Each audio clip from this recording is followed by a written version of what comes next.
دال کھانے کے شوق اور دال کے لیے مشہور ایک ریستوران کے رومانس میں تحریر لکھی تھی، نوک جوک کی ویڈیو میں وہی آپ کی خدمت میں پیش کروں گا۔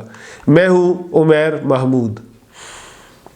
خادم نظریاتی قسم کا دال خور ہے، یعنی مرغ مسلم سامنے ہوتے ہوئے بھی دال کی طرف ہی رجوع کرتا ہے۔ لوگ باغ گھاٹ گھاٹ کا پانی پیتے ہیں، کر گھاٹ گھاٹ کی دال کھاتا ہے۔ کسی ٹرک ہوٹل پر رکے تو دال منگوا لی، کسی 5 سٹار جانا ہوا، یعنی کوئی لے کر گیا، کیونکہ اپنے پلے سے ایسی جگہوں پر جانے کا سوچتے ہی سر چکرانے لگتا ہے، تو 5 سٹار ہوٹل جا کر بھی دال ہی منگوائی۔ حد یہ ہے کہ یاسر بروسٹ جیسے ریسٹوران میں جانا ہو جس کے نام میں ہی بروسٹ آتا ہے، تو وہاں سے بھی دال کھا کر ہی اٹھے۔ ایک آدھ بار مدنی نہاری جا کر بھی دال طلب کر لی، تو انہوں نے قریب ذہنی امراض کے کلینک کا پتہ بتا دیا۔ جو قصہ آپ کو سنانا مطلوب ہے، اس کی شروعات تب ہوئی جب خاکسار کا صرف دل ہی نہیں، عمر بھی جوان تھی۔ یونیورسٹی والے سالانہ ٹرپ پر قلعہ روہتاس دکھانے لے کر گئے، تو لالا موسیٰ میں ایک جگہ کھانے کے لیے بس روکی گئی۔ میاں جی نامی ہوٹل تھا۔ بتایا گیا کہ یہاں کی دال مشہور ہے، اور ایسی ویسی نہیں بلکہ بہت ہی مشہور ہے۔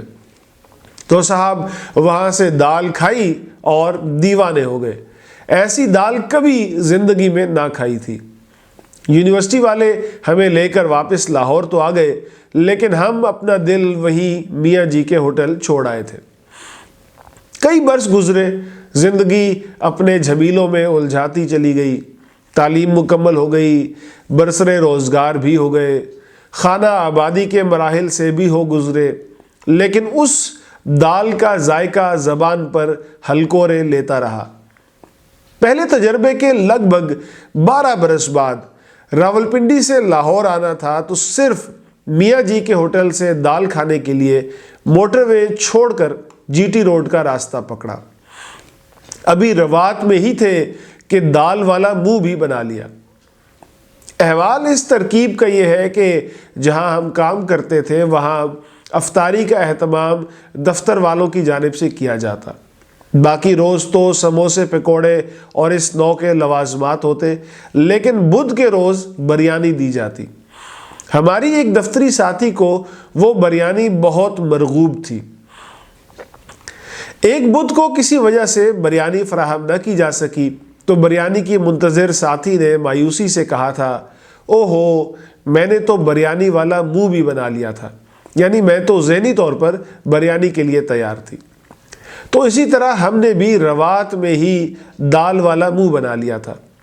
گجر خان گزرا، سہاوا گزرا، دینا کے بعد جیلم بھی گزر گیا، منہ سے رالیں ٹپکی پڑتی تھی۔ سرائے عالمگیر اور کھاریا کے بعد منزل آنے کو تھی۔ جو بات ان 2 سطروں میں کہی ہے، یہ ہم پر کئی زمانوں میں بیتی۔ آخر میاں جی ہوٹل کا بورڈ نظر آیا، کھانا شروع کیا تو احساس ہوا کہ یہ دال تو اس کا 1% بھی نہیں جو برسوں سے ہمارے خیالوں میں بسی تھی۔ سوچا کہ شاید 12 برس پہلے جب یہاں آئے تھے تب بھوک بہت چمک رہی تھی، اس لیے دال اتنی بھائی۔ نصف بہتر سے پوچھا، وہ یہ دال پہلی بار کھا رہی تھی، تو انہوں نے بھی دال کے بارے میں کچھ بہت اچھی رائے نہ دی۔ جس ذائقے کا خیالی محل تعمیر کرنے میں برسوں لگائے تھے، وہ لمحوں میں دھڑام سے زمین پر آ گرا۔ کیسے کیسے خیال آئے، باورچی بدل گیا ہوگا، آج ہی کچھ کسر رہ گئی ہوگی، کوئی مسالہ استعمال کرنے میں بے احتیاطی ہو گئی ہوگی۔ واپسی کا تمام سفر خاموشی سے کٹا۔ اس کے بعد کوئی 3 بار جی ٹی روڈ سے جانا ہوا ہے۔ ہر بار میاں جی کے ہوٹل پر اس امید پر رکتے ہیں کہ شاید اب کی بار دال ویسی ہی بنی ہو جیسی تب کھائی تھی۔